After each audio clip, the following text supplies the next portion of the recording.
나는 내 아버지에게서 본 것을 말하고 라는 말씀을 가지고 이 시간 여러분들과 은혜를 나누고자 합니다. 자, 오늘 본문도 초막절을 배경하고 있죠.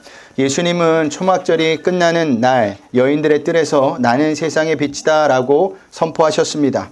자, 이 때문에 바리새인들과 논쟁이 벌어졌죠.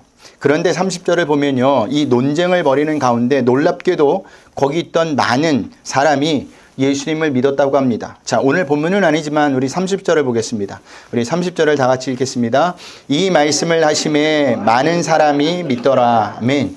자, 그런데 우리는 여기서 많은 사람이 예수님을 믿었던 믿음이 어떤 믿음인지를 두고 봐야 합니다. 제가 왜 이렇게 말을 하느냐 하면 이들은요, 나중에 예수님을 십자가에 못 박으라고 하는 자들로 변하기 때문이에요. 그렇다면 이들의 믿음은 어떤 믿음이었다는 거죠? 연약한 믿음이었다는 겁니다.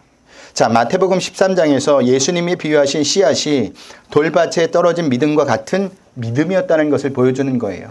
우리 마태복음 13장 5절 6절을 보겠습니다. 우리 화면에 나와 있는데 우리 다 같이 읽겠습니다. 더러는 흙이 얕은 돌밭에 떨어짐에 흙이 깊지 아니하므로 곧 싹이 나오나 해가 돋은 후에 타서 뿌리가 없으므로 말랐고. 아멘. 자, 이런 모습은 우리에게도 찾을 수가 있죠. 말씀을 들을 때는요, 고개를 끄덕이며 아멘 합니다. 하지만 세상에 나가서 현실에 부딪히면 믿음은 온데간데 없어져요. 그리고 다시 예전의 삶으로 돌아옵니다. 왜 그러는 걸까? 믿음이 연약하기 때문입니다. 믿음의 뿌리가 깊지 않기 때문이에요. 이런 자들을 위해서 예수님이 오늘 말씀하십니다. 오늘 본문 31절, 32절을 보겠습니다. 우리 다 같이 읽겠습니다. 그러므로 예수께서 자기를 믿는 유대인들에게 이르시되 너희가 내 말에 거하면 참으로 내 제자가 되고 진리를 알지니 진리가 너희를 자유롭게 하리라. 아멘. 여기 믿는 유대인들은 예수님을 믿기 시작한 사람이 아니라 예수님 곁에서 비교적 오래 머물면서 지켜본 자들을 의미합니다. 그런데 그들은요, 예수님의 제자가 된다는 것이 무엇인지 몰랐던 것 같아요.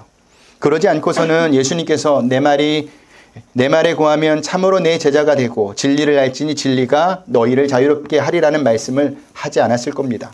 자, 그러면 여기서 너희가 내 말에 거하면 이라는 예수님의 말씀은 어떤 의미일까? 예수님 당신을 한 번만 믿은 것이 아니라 계속해서 믿어야 한다는 의미입니다. 그러니까 예수님을 믿는다는 것은요, 말씀을 따르겠다고 계속해서 작정을 하는 거예요. 예수님을 믿는다는 것은요, 말씀을 자신의 이상으로 계속해서 삼겠다라는 겁니다. 처음 예수님을 믿고 예수님을 만나고 그때뿐만 아니라 내 삶의 전반적인 부분에서 줄곧 예수님을 따르고 예수님을 이상으로 삼겠다는 작정이 있어야 한다는 거예요.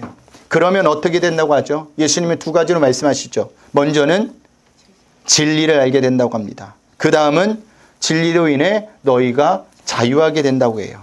자, 여기에 진리를 안다는 말씀은 진리이신 예수님을 안다는 의미입니다.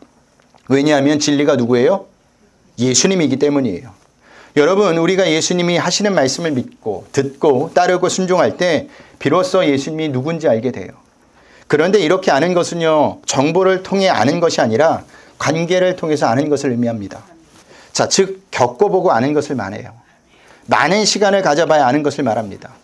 우리가 말씀대로 순종해보고 살아봐야 예수님의 말씀이 옳은지 그른지 알 수 있다는 거예요. 그러면 예수님도 자연스럽게 어떤 분인지 알게 되어 있다는 겁니다. 그 다음 진리로 인해 너희가 자유하게 된다는 말씀은 예수님을 알 때 내가 누구인지 알게 된다는 의미예요. 그리고 예수님을 알 때 하나님을 알 수 있는 겁니다. 그리고 죄로 인해 죽을 수밖에 없는 우리에게 왜 예수님이 필요한지를 깨닫게 된다는 거죠. 그 깨달음의 결과가 뭐라고요? 자유라는 거예요. 자, 마틴 루터가 율법을 다 지켜야 구원을 받는 것으로 배워 알아왔습니다. 신부가 되어서 철저하게 율법을 지키고 살았지만 확신이 생기지 않는 겁니다. 그래서 어떤 일을 하는지 아십니까? 고행을 한다고 해서 무릎으로 돌계단을 오르락 내리락 하는 겁니다. 여러분, 나이 드시니까 계단 네 발, 두 발로도 올라가는 게 힘들잖아요. 예. 근데 무릎으로 그것을 오르락 내리락 한대요. 그런데도 확신이 생기지 않았던 모양입니다. 그러던 어느 날 성경을 읽다가 로마서 1장 17절에서 오직 의인은 믿음으로 말미암아 살리라 라는 말씀을 읽게 되죠. 그리고 그 말씀에 붙잡히게 됩니다. 그때부터 루터는요, 구원받고 자유인이 돼요. 왜냐하면 진리이신 예수님을 알았기 때문이에요. 자, 그런데도 많은 사람이 예수님을 믿고 싶은데 주저하고 있죠. 그 이유는 믿음이 자신을 구속할 것 같아서 망설여요. 자유롭게 살고 싶은데 예수님을 믿으면 이것저것 하지 말라고 할까 봐 걱정을 하는 겁니다. 그래서 부담스럽다고 예수님을 못 믿겠다고 해요. 그래서 실제로 어느 교회에서는요, 부흥회를 열었는데 제가 저번에 얘기했던 것 같은데 부흥회 오실 집사님이 안 오시는 거예요. 그래서 목사님이 찾아갔습니다. 집사님 왜 부흥회로 오시지 않으세요? 은혜 받으셔야죠. 네, 많은 은혜가 임하고 있습니다. 그랬더니 그 집사님이 이렇게 얘기했대요. 그럴까 봐 안 가는 거라고. 은혜 받아서 내가 변할까 봐, 이것저것 못할까 봐 안 가는 거라고 얘기했다라는 겁니다. 여러분, 아니에요. 우리가 예수님을 만나면 속박되는 것 같죠? 아니에요. 오히려 자유를 얻게 됩니다. 그 집사님은요, 잘못 알아도 한참 잘못 알은 거예요. 여러분, 우리가 자동차를 운전하다 보면 신호등을 자주 만나게 되죠. 때로는 신호가 너무 많다고 느껴집니다.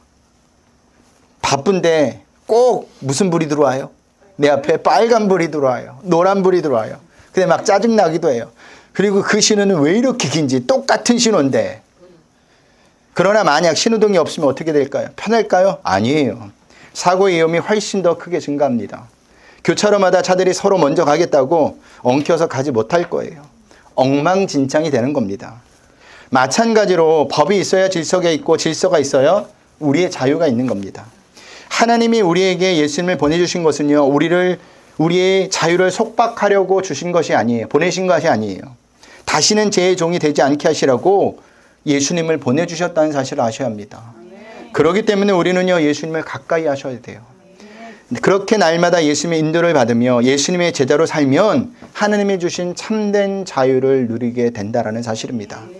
자, 예수님의 말씀을 듣고 유대인들은요, 즉시 반박을 해요. 우리 33절을 볼까요? 우리 33절입니다. 우리 다 같이 읽겠습니다. 그들이 대답하되 우리가 아브라함의 자손이라 남의 종이 된 적이 없거늘 어찌하여 우리가 자유롭게 되리라 하느냐. 아멘. 유대인들이 주장하는 것이 무엇입니까? 자신들은 남의 종이 된 적이 없다는 것입니다. 그런데 그들이 정말 남의 종이 된 적이 없었을까? 있었어요. 유대인들은요, 애굽에서 종살이를 한 것부터 시작해서 바벨론, 페르시아, 헬라, 로마에 이르기까지 종살이를 계속해 왔습니다. 아마 자유로웠던 날보다 종으로 살았던 날이 더 많았을 겁니다. 그런데도 유대인들은 그것을 인정하지 않죠. 자, 왜 그것을 인정하지 않느냐? 인간의 자존심 때문이에요. 어떻게 해서든지 자신들의 약점을, 치부를 감추려고 했기 때문입니다. 그런데요, 그러면 그럴수록 예수님을 만나는 게 어렵다는 사실을 아십니까? 자, 의학 드라마를 보면 응급실에 들어온 환자에게 의사들이 이것저것 꼬치꼬치 묻는 장면이 나오죠. 어디가 아픈지, 무엇을 먹었는지, 언제부터 그랬는지 여러 가지를 묻습니다. 왜 묻는 겁니까? 왜 물어요? 정확한 진료와 치료를 위해서 묻는 거예요. 그때 환자가 자기 증상을 정확히 가르치지 않거나 잘못 알려주면 어떻게 될까요? 치료를 못하게 되는 거예요. 또 잘못된 치료를 할 수밖에 없는 겁니다. 그러면 누가 손해예요? 환자가 손해입니다. 제대로만 알려주었으면 살 수 있었는데 잘못된 정보를 주어서 죽는 경우도 있고요. 더 고생하는 경우도 있습니다.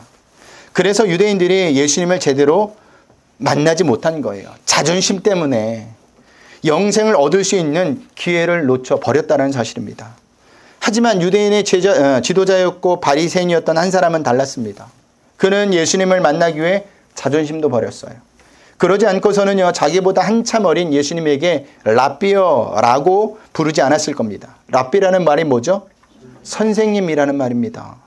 그 결과 그는 영생을 얻게 됩니다. 누굴까요? 그렇죠. 니고데모예요. 우리 성도님들 아주 굉장히 똑똑하시네요. 예. 자, 그런 의미에서 우리는 예수님 앞에 나올 때 모든 것을 내려놔야 합니다. 특히 자존심을 내려놓으셔야 돼요.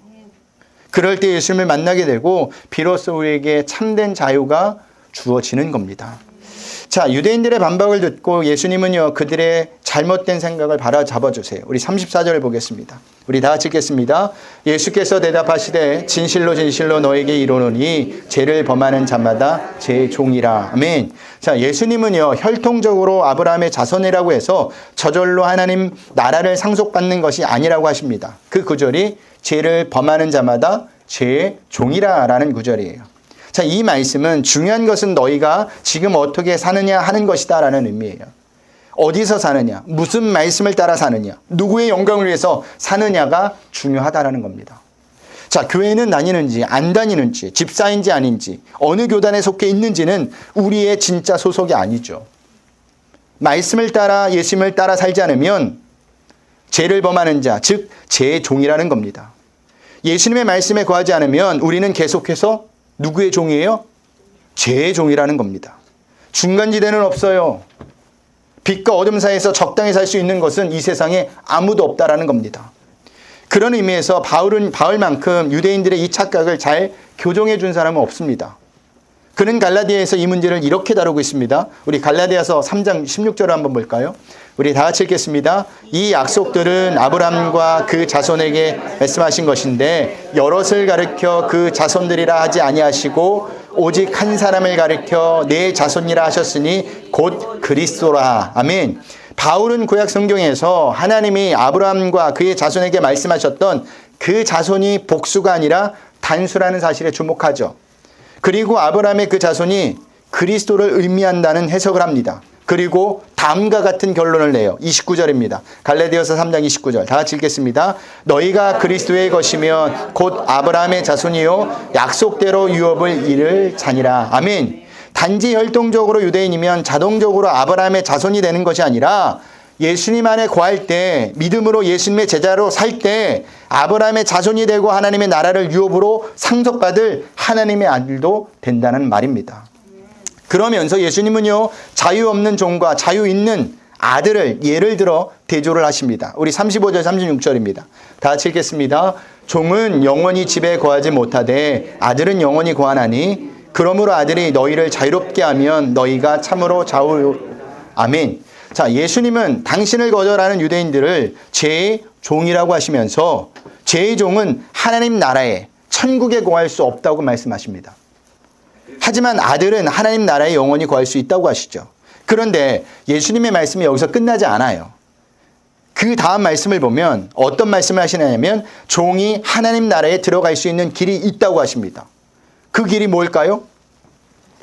아들이 죄의 종을 자유롭게 해주면 그도 하나님의 아들이 되어 하나님의 나라에 갈 수 있다는 말입니다. 그 구절이 아들이 너희를 자유롭게 하면 너희가 참으로 자유로우리라 라는 말씀입니다. 여러분, 예수님만이 우리를 자유롭게 할 수 있고요. 예수님만이 우리를 하나님 나라에 거할 수 있게 합니다. 좀 더 쉬운 표현을 하면 예수님만이 죄로 인해 죽을 수밖에 없는 인간을 구원하실 수 있는 분이라는 거예요. 우리가 요한복음을 보면서 여러 번 강조하는 것이지만 다른 길은 없어요. 오직 예수님만이 죄로 인해 죽을 수밖에 없는 인간을 구원하실 분이라는 겁니다. 또 이 말씀은 예수님 당신이 바로 하나님의 아들이라는 것을 간접적으로 말씀하고 있는 겁니다. 자, 성경에서 아들 또한 하나님의 아들이라는 표현은요 하나님 아버지의 권세를 위임받아 이 땅에 오신 누구를 가리키느냐? 예수 그리스도, 메시아, 구원자, 예수님을 의미합니다. 그러면 믿음은 어떤 결단을 말할까요? 믿음은요 성경 말씀에 단순하게 동의하는 정도가 아니라 바로 성경 말씀의 세계관, 가치관을 수용해서 내가 하나님의 아들로 살겠다는 결단을 말하는 겁니다. 더 이상 제 종이 아닌 하나님의 아들로 살겠다는 결단을 말하는 거예요. 이것이 믿음이고 이것이 회심이라는 겁니다. 그런데도 유대인들은 여전히 죄의 종으로 살았습니다. 그래서 그들에게 자유를 주실 수 있는 분이 오셨음에도 불구하고 그들은 예수님을 거부했죠. 그들 눈앞에 예수님이 계셨는데도 알아보지 못했던 겁니다. 그 대신 어떻게 살았어요? 그 대신 어떻게 살았습니까? 자신의 힘으로 자유를 얻으려고 했습니다. 그 행동이 뭐예요? 율법을 목숨처럼 지켰던 거예요. 그 의미는 유대인들은 성경을 보았지만 성경과는 전혀 상관없는 삶을 살았다는 겁니다. 성경은 보았지만 성경을 자기 마음대로 해석해 버렸다라는 거예요. 보세요. 그들의 가치관을 보면 성경적 가치관이 아닌 세상의 가치관과 전혀 다르지 않습니다. 오직 자신만을 위해서 살았습니다. 그들이 기도하는 것, 그들이 금식하는 것, 그들이 율법 지키는 것, 누구를 위해서 지켰습니까? 자신만을 위해서 지켰다라는 거예요. 그러니 다른 사람이 죽든 말든 상관하지 않았던 거 아닙니까? 그러니 만민이 기도하는 집을 강도의 소굴로 만든 것 아닙니까? 그러니 하나님의 아들이신 예수님을 못 박아 죽인 것 아닙니까? 만약 그들이 정말 성경을 제대로 보았다면 안식일이라고 해서 죽어가는 사람을 가만히 내버려 두었을까요? 그렇지 않았겠죠. 만민이 기도하는 집을 강도의 소굴로 만들어 버렸을까요? 그렇지 않았겠죠. 하나님의 아들이신 예수님을 십자가에 못 박혀 죽였을까요? 그렇지 않았겠죠. 이것을 볼 때 유대인들은요, 아브라함의 자손이 아니라는 것을 스스로 증명한 셈입니다. 내가 성경을 잘못 보고 있다는 것을 스스로 증명한 셈이라는 거예요. 그런데 무서운 것은요, 우리도 이럴 수 있다는 사실입니다. 성경을 제대로 보지 않으면 성경을 자기 마음대로 해석해 버릴 수 있어요. 그러면 우리도 유대인들처럼 다른 사람이 죽든 말든 상관하지 않을 것이고, 만민이 기도하는 집을 강도의 소굴로 만들 것이고, 하나님의 아들이신 예수님을 십자가에 못 박혀 죽일 수 있다는 겁니다. 다른 사람의 이야기가 아니에요. 저와 여러분의 이야기입니다. 보세요. 오늘날 얼마나 많은 성도가 자신의 유익을 위해서 다른 사람이 죽든 말든 상관하지 않고 삽니까? 근데 성도라고 이야기해요. 근데 그리스도라고 이야기해요. 기자들은 그것을 아주 잘 물어오죠. 어느 교회 장로가, 어느 교회 목사가. 얼마나 많은 성도가 자신의 유익을 위해 만민이 기도하는 집을 강도의 소굴로 만듭니까? 교회를 다니는 것도 자신의 유익을 위해 다닙니다. 얼마나 많은 성도가 자신의 유익을 위해 예수님을 십자가에 못 박혀 죽입니까? 언제든지 내 유익을 위해서는요, 예수님을 버릴 준비를 하고 있는 자들이 너무 많다라는 겁니다. 그렇기 때문에 성경을 제대로, 그것을 올바로 보고 아는 것이 무엇보다 중요해요. 그렇지 않으면 우리도 오늘 신약 성경에 나오는 유대인들처럼 살 수밖에 없습니다. 그러면 마지막 심판대 앞에서 반드시 슬피 울며 이를 후회할 일이 생긴다니까요. 37절부터 예수님은요, 아브라함의 자손이라는 진짜 의미가 무엇인지를 알려주세요. 우리 37절을 볼까요? 우리 다 같이 읽겠습니다. 나도 너희가 아브라함의 자손인 줄 아노라. 그러나 내 말이 너희 안에 있을 곳이 없으므로 나를 죽이려 하는도다. 아멘. 예수님은 먼저 유대인들이 혈통적으로 아브라함의 자손이라는 것을 인정하시죠. 하지만 이 말씀은 혈통적으로 아브라함의 자손이면 자동적으로 아브라함에게 약속된 복을 받을 것이다 라는 의미는 아니에요. 만약 그랬다면 이스라엘 백성이 하나님께 버림을 받아 다른 나라로 끌려가 종노릇 할 이유가 없었어야 합니다. 그런데 현실은요, 계속해서 다른 나라로 끌려가 종노릇을 했다라는 것이죠. 그러니까 혈통적으로 아브라함의 자손이면 자동적으로 아브라함에게 약속된 복이 임하는 것이 아니라는 말씀이에요. 그러면서 어떤 말씀을 하느냐, 내 말이 너희 안에 있을 곳이 없다라고 합니다. 이 의미는 이미 그들의 마음속에 다른 것으로 가득 차 있다라는 겁니다. 자기로 가득 차 있다라는 거예요. 자기 생각, 자기 욕망, 자기 계획, 자기 기준으로 가득 차 있다라는 겁니다. 그러니 예수님의 말씀이 들어갈 것이 없었던 거예요. 마찬가지예요. 우리도 마음속에 다른 것이 가득 차 있으면 하나님의 말씀이 들어가지 못합니다. 그러므로 하나님의 말씀을 들으러 올 때는요, 마음을 어떻게 하고 와야 돼요? 비우고 오셔야 돼요. 마음속에 있는 자기 생각, 자기 욕망, 자기 계획, 자기 기준, 그리고 더 하나, 근심과 걱정을 비우고 와야 비로소 하나님의 말씀이 우리를 만지시고 고치신다라는 사실이에요. 그런데 문제는요, 꼭 하나님의 말씀을 들으러 올 때 평소에 생각나지 않았던 것들이 생각난다는 게 문제죠. 제가 시골에서 목회할 때 어떤 일까지 일어난 줄 아십니까? 밭에다 스마트폰을 두고 왔다고 제가 설교를 하고 있는데 도중에 벌떡 일어나서 나가시는 겁니다. 왜 나가세요, 할머니? 권사님, 집사님 물어보면 밭에다가 휴대폰을 두고 왔어요, 목사님. 빨리 가지러 가야 돼요. 이거는 그만 나요. 집안 창문 열어놓고 왔다고 비 올지도 모른다고 벌떡 일어나서 집에 가버리시더라고요. 얼마나 마음이 좀 그렇든지. 자, 이것은요, 하나님의 말씀을 듣지 못하도록 사단이 역사하는 거예요. 그럴 때 우리는 어떻게 해야 할까요? 여러분들이 성전에 들어오자마자 하실 일들이 있어요. 뭐냐? 누굴 만나서 반갑게 인사하는 거 좋아요. 근데 그거는 그 다음 뭘 먼저 해야 되느냐? 오늘도 하나님의 말씀에 집중하게 달라고. 딴 생각이 나지 않게 달라고 기도하셔야 합니다. 그래야 나중에 우리는요, 예수님을 죽이는 일이 없어요. 자, 그리고 유대인들은 혈통적으로 아브라함의 자손이고 율법을 갖고 있으면 무조건 안전할 것이라고 생각했습니다. 자, 이것은요, 성전이 있으면 안전할 것이라고 생각했던 조상들과 똑같은 생각을 가졌다라는 겁니다. 그런데 예수님은 그런 생각을 가졌던 그들에게 잘못되었다고 지적을 하세요. 그러니 예수님을 그들이 죽이려 했던 겁니다. 그것도 한 번만 죽이려 했던 것이 아니라 계속해서 예수님을 죽이려 했어요. 그런데 예수님의 지적은 예수님 당신의 임의대로 한 말이 아니었어요. 하나님에게 온 말씀이었다는 겁니다. 우리 38절을 볼까요? 우리 38절입니다. 우리 다 같이 읽겠습니다. 나는 내 아버지에게서 본 것을 말하고 너희는 너희 아비에게서 들은 것을 행하느니라. 아멘. 보세요. 예수님이 뭐라고 이야기해요? 나는 내 아버지에게서 본 것을 말한다고 하죠. 그러니까 내 임의대로 지금 말하는 것이 아니다 라고 유대인들에게 말하고 있는 겁니다. 그리고 예수님은요, 당신의 아버지와 유대인들의 아버지가 다르다고 하세요. 그러면 유대인들의 아버지는 누구일까요? 44절을 볼까요? 44절을 보세요. 44절에 보면 유대인들의 아버지가 누구라고 나와요? 첫 구절에 바로 마귀라고 합니다. 마귀라고 해요. 그러자 유대인들이 이렇게 반박을 하죠. 우리 39절 40절을 보겠습니다. 우리 다 같이 읽겠습니다. 대답하여 이르되 우리 아버지는 아브라함이라 하니 예수께서 이르시되 너희가 아브라함의 자손이면 아브라함이 행한 일들을 할 것이거늘 지금 하나님께 들은 진리를 너희에게 말한 사람인 나를 죽이려 하는도다. 아브라함은 이렇게 하지 아니었느니라. 보세요. 어떤 말을 하느냐? 우리 아버지는 아브라함이다 라고 하죠. 이 예수님은 유대인들이 아브라함의 자손이 아닌 이유를 댑니다. 그 이유가 뭐예요? 아브라함의 자손이면 아브라함이 행한 일들을 할 것이라는 겁니다. 그리고 아브라함은 그렇게 살지 않았다라는 거예요. 여러분, 아브라함은 어떤 사람이죠? 믿음의 조상이었죠. 그 의미는 하나님의 말씀에 순종한 사람이었다라는 겁니다. 믿을 수 없는 중에 믿었고 바랄 수 없는 중에 바랐던 사람이 아브라함이었어요. 아들 이삭을 죽음에 내어 주기까지 순종했던 자였습니다. 그런데 아브라함의 자손이라고 자처하는 유대인들은 하나님이 보내신 아들을 죽이려고 하면서까지 하나님의 말씀에 불순종하고 있는 겁니다. 그러니 아브라함의 자손이 아니라는 거죠.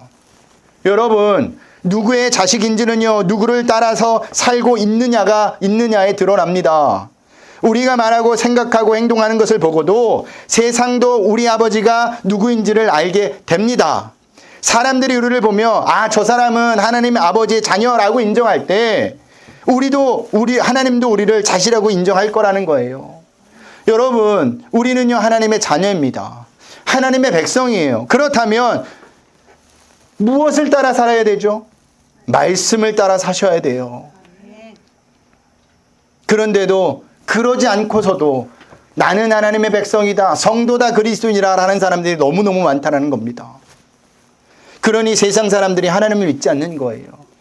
하나님을 믿는 사람도 저렇게 사는데 굳이 내가 하나님을 믿을 필요가 뭐가 있는가? 라는 생각을 갖게 된다는 거죠. 그런 의미에서 여러분은 누구를 따라 살고 계십니까? 예수님입니까? 세상입니까? 우리가 백날 그리스도인이라고 말해도 소용이 없어요. 우리가 세상을 따라 산다면 우리는 그리스도인이 아닙니다. 죄송하지만. 여러분들에게 다시 한번 묻겠습니다. 여러분은 누구를 따라 살고 있습니까? 더 정확한 말로는 여러분의 주인은 누구십니까? 아직도 나라면 여러분은 그리스도인이 아닙니다. 각자 가슴에 손을 얹고 답해 보시길 바라요. 저한테 얘기할 필요가 없어요. 여러분이 더 잘할 겁니다. 말은 못해도. 그렇죠? 예. 그러니 한 주간도 말씀이 육신이 되어오신 예수님을 따라 사시길 바랍니다. 예수님만이 참된 길이고 참된 생명입니다. 예수님 안에만 참된 자유가 있고 예수님 안에만 우리의 구원이 있고 예수님 안에만 우리가 천국 갈 수 있는 길이 있습니다. 다른 것에 흔들리지 마세요.